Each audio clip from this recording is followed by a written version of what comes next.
Hey everyone, it's Tuesday, November 4th, and it's time to do another shop video. The workbench looks pretty empty, but I've got a few things to talk about, so we're going to cover those today in this video.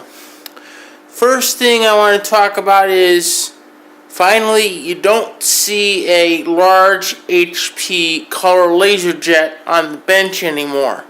That's because it's fixed.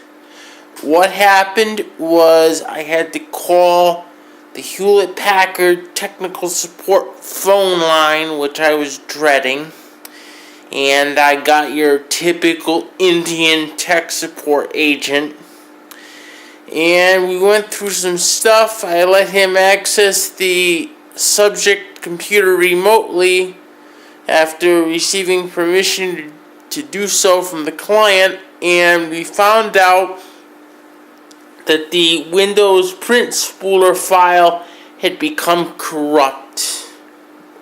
I don't know why it happened, and unfortunately that's the way a good number of these things go with computers.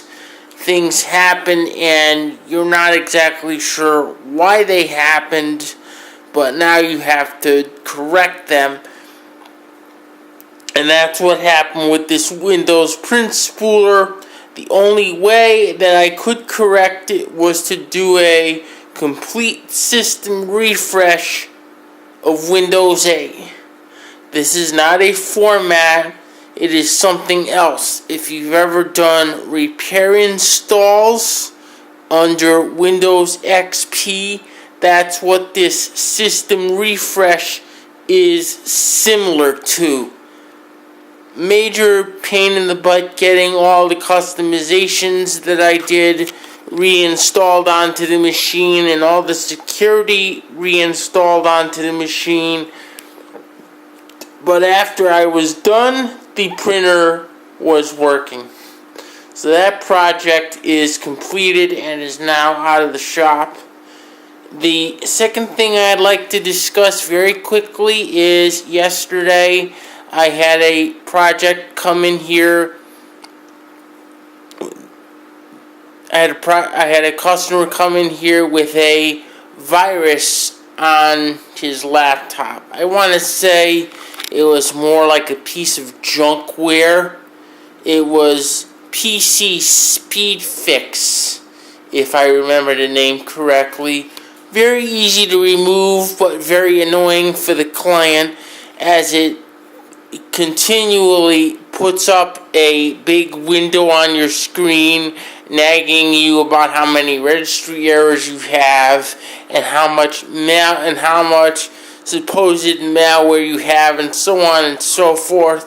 And it's just a big scam tool to get you to pay the company money, and the tool really doesn't do what it's supposed to do. It's similar to the fake AV type of virus in the way it operates. Again, very easy clean off. That was a quick project yesterday that I had come in. He came and went in the same day. The third thing that I'd like to talk about is mainly for you business owners. I'd like to talk a little bit more about service contracts and the impact that they have on businesses, which is huge. I've been doing some more research and investigation into service contracts lately, and I can tell you this. If you are a business that gets your information technology services provided from a company that you have a service contract with, you are being taken advantage of. These service contracts are not designed to benefit you, the customer. They are designed solely to benefit the service provider. There are two major problems with these service contracts. Problem number one is that under most of these contracts, you have to pay a retention fee. and the retention fee varies by contract. But what this basically is you have to pay to retain the services of your IT provider at certain intervals, even if they are not actively doing anything for you at that time. The second problem with these service contracts is the rates that these IT service providers charge are quite high in most cases. The standard rate is somewhere between $120 and $160 an hour. I have seen some providers go a little lower under the standard, and I have seen some providers go much higher than the standard. I personally have seen rates as high as $300 an hour. That occurs when you get into the IT specialty areas like computer security. The problem with these rates is that most of your businesses, they really don't want to pay $120 an hour to $160 an hour, but they feel that they don't have any choice. They feel that there's no options out there for them to pay a more reasonable rate. And I am here as an option to get businesses a much more reasonable rate. My rates are $50 if I bring the computer back to the shop. It's $50 an hour. If I have to go out into the field to do work, then it's $65 an hour. This is strictly an on-demand type of system, which means that you will not receive a bill from me unless I do something for you. I also try to keep my tech support fees down to the level where it's pretty much you get free tech support, unless I have to do a more extensive tech support phone call, and then I may charge a company $25 plus tax to handle the tech support call. The reason I bring up this tech support issue is because I have had customers that were being serviced by other IT companies that would charge their full hourly rate for a mere few minutes of phone technical support. One story that I have talked about in the past, and I'm going to talk about now, is that when I started doing work for my attorney, he had an IT contractor in Bridgeport coming up to the office. Yes, for those of you that are wondering, he actually was coming all the way up to Woodbury from Bridgeport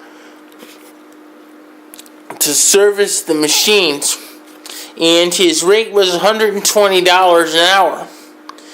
And I had a very quick question that nobody else could answer because it was something that the tech personnel in Bridgeport had done. Long story short, I wanted to find out why they did it in this particular way. And my boss happened to be in. And I asked him if I could call the old company in Bridgeport to find out why they had done it this way. And he told me no. And then he went on to tell me that if you call them, I'm going to get a $120 invoice submitted to me. And my mouth just about dropped open when he said this. And I said to him, "Are you kidding me?" And he said, "No." And I said, "You realize this phone call with them would be about maybe 2 minutes." And he explained to me that it didn't matter whether it was 1 hour or 2 minutes. It was $120 all the time, no matter what. And I couldn't believe it when he told me that. I thought that was insane. And the last problem with these service contracts is they are often very hard, if not next to impossible, for the customer to terminate. This is so that you are basically locked in with that IT company for the duration of the contract. While you are under a service contract, even if you wanted to bring another IT company in for some reason to perform your IT services, you cannot do that. I'm actually speaking with a facility now, and they are very interested in the way that I do business, and are very interested in my on-demand system. However, they are actually forbidden from speaking to me because they are currently in a service contract with another service provider. I personally have always felt that service contracts are taking advantage of people that need IT services. I never liked the policy. I will never use that type of service contract. I will never charge what I feel personally is an exorbitant high rate for technical support for your business. I just feel that there is a better way to do business in the IT business, and I want to let these businesses know the truth of what's going on, and I want to let them know that I am out here as an option if you would rather have a better IT service. I think that will be everything for this week. Today is election day, so don't forget to vote. It's a very important election day, as it is the Connecticut governor's race. As always, if you have any questions, feel free to leave a comment. I will see everyone soon, probably next week. Bye-bye.